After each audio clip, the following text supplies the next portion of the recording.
40,000 Syrians are trapped in this remote corner of Syria where there is little to sustain life. There is a way out of Rukban camp through a corridor opened by the Russian military. It leads to their villages and towns which have returned to government control after years of fighting. Worsening conditions in the camp is why almost 2,000 people left, even if it meant returning to their homes without security guarantees. The situation is horrible. There is no aid. Our children have been deprived of an education. We want to go back to our hometowns. The camp is surrounded by Syrian government forces, but it lies within a so-called deconfliction zone agreed to by the US and Russia. An American military base is nearby at El Tanef. It is close to the road between Damascus and Baghdad, once a major supply route for Iranian weapons into Syria. The Syrian government and its allies want US forces to leave.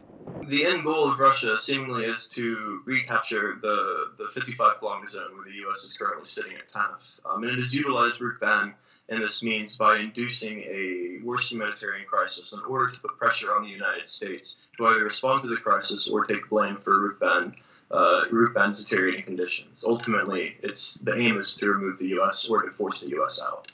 Russia repeatedly blames the U.S. for preventing Syrians from leaving the camp and blocking aid delivery, accusations the U.S. military denies. Russia's Foreign Minister SERGEY LAVROV says the solution is to end what he calls the American occupation.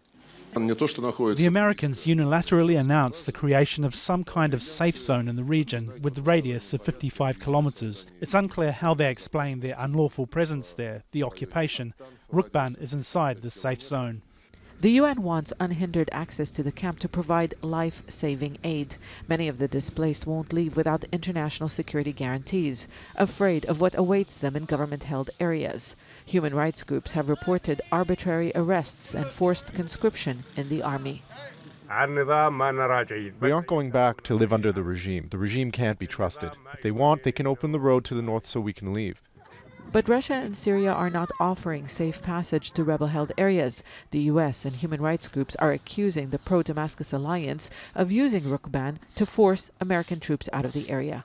That seems unlikely because there is no indication of the Americans leaving. What is likely is worsening humanitarian conditions for tens of thousands of Syrians who many say are bargaining chips in a struggle for power. Zeina, Khodr, Al Jazeera, Beirut.